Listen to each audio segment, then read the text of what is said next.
The unemployment rate in the city right now is basically non-existent if you look at the local and the state economic reports.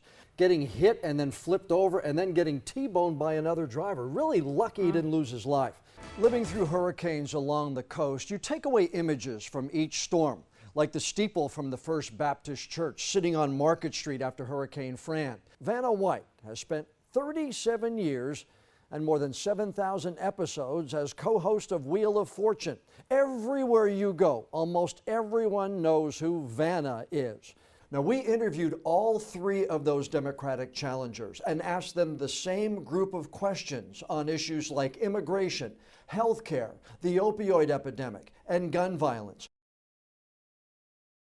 WECT's First Alert Weather Team is tracking the chances of that happening, and meteorologist Kelly McGlynn is with us at the top of our 5:30 newscast.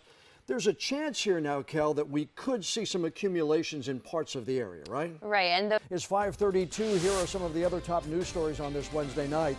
DOT crews have finished their preparations ahead of the potential winter weather.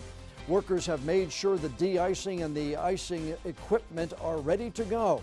The unemployment rate in the city right now is basically non-existent if you look at the local and the state economic reports. Now, while that is a positive, it does bring its own set of challenges. WECT's Alex Garino today tagged along as North Carolina's Commerce Secretary learned how the state can better support this area's economy. Now, Alex, city leaders might do this kind of visit regularly, but a state leader to do it, somewhat unusual. yeah, Johnson. Things could really shake up in the Democratic presidential race tonight. Former New York City Mayor Michael Bloomberg will be involved and on the stage for the very first time, just hours after a new poll shows him surging into second place nationally behind Senator Bernie Sanders. Jay Gray reports the tension building between Bloomberg and Sanders could spill over on stage.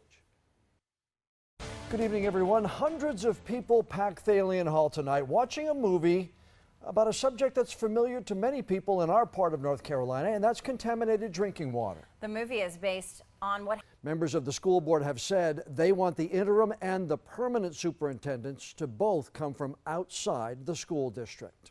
We will continue to follow the search for a superintendent in New Hanover County Schools and the efforts that school and county leaders are taking in light of the school sex scandal.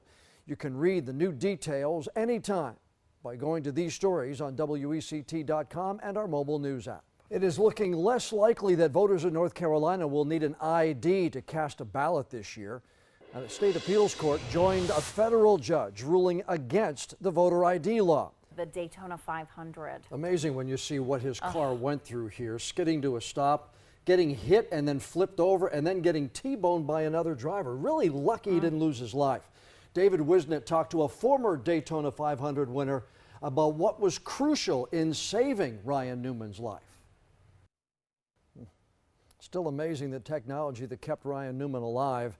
Still no word yet on how long he's going to be in the hospital. Family members are saying they are grateful for the support of the entire NASCAR community and all of the fans.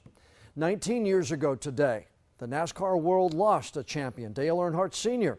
The 49-year-old seven-time NASCAR champ died from injuries he suffered in a last-lap crash at Daytona.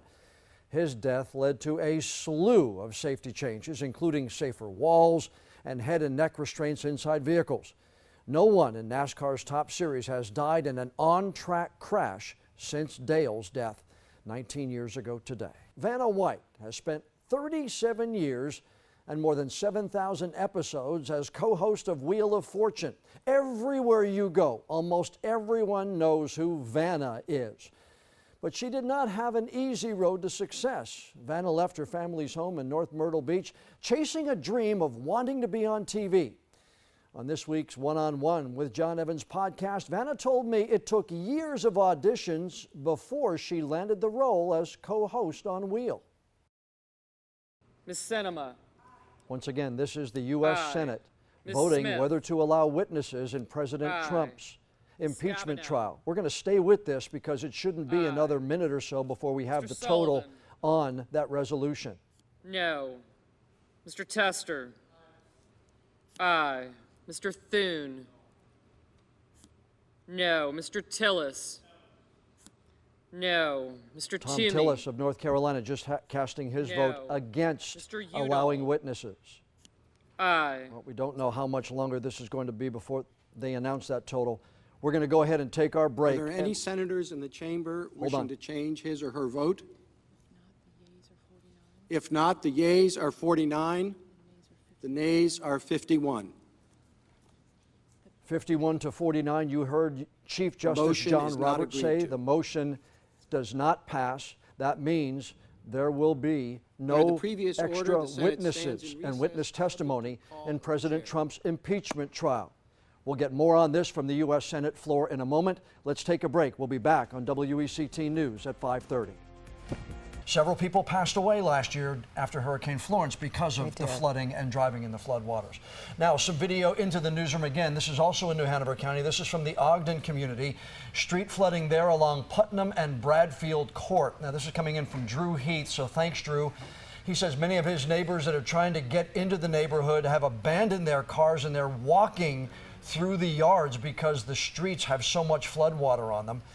He got to us through See It, Snap It, Send It on the WECT News app, and that's the best way for you to send it, whether you do it on the app or whether you do it on WECT.com. Just look for See It, Snap It, Send It.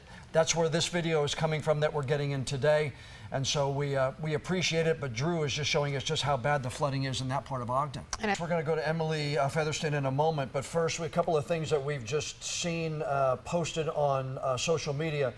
Brunswick County is now enacting a mandatory curfew for the unincorporated areas of Brunswick County. County residents in Brunswick County, that curfew goes into effect tonight, starting at 10 o'clock and is in effect through tomorrow morning at 7 a.m. So if you live in the unincorporated area of Brunswick County, curfew from 10 tonight until 7 tomorrow morning. And we just Okay, once again, New Hanover County Manager Chris Coudray with a media briefing after Emergency Management Director Stephen Still at the New Hanover County Government Offices building. A couple of highlights here. You're seeing Chris Coudray still in the boxes. If he says anything that I need to add, they will let me know. Two buses leaving at the top of the hour for another shelter outside of New Hanover County that's going to Winston-Salem, Joel Coliseum in Winston-Salem. One leaving from the Government Center, the other leaving from Johnson Pre-K, which is also a shelter, but is at capacity. So if you can get to either one of those locations by 6, those buses are leaving at 6 o'clock. You can bring your pets, but they will not be with you during the storm. They will be in a shelter next door to Joel Coliseum in Winston-Salem. Eaton Elementary, as of 10 minutes ago, opened as the 4th shelter in New Hanover County. That is Eaton Elementary, but no pets, no bedding there, so you have to bring sheets and pillows, and there is limited food there. Again, that's at Eaton Elementary. And then one other thing that Chris Coudray shared at 6 o'clock, 20 minutes, a final shelter will open in New Hanover County at Noble Middle School. But the caveat there is that if there is a power loss, people who go there may be relocated to another shelter, which it could be Joel Coliseum in Winston-Salem. Again, that's another no pet shelter there. Coming in after the storm, he said there will be enough food and water in the county once the plan and proposal is approved to feed 60,000 people a day for 4 days with food and water. Those will be I would imagine, the hardest hit victims of Hurricane Florence. So that is what was said in that 10-minute media availability in New Hanover County. Again, the hotline 798-6800 for anybody in New Hanover County that has a question related to Hurricane Florence. And the latest coordinates are about 40 minutes old now.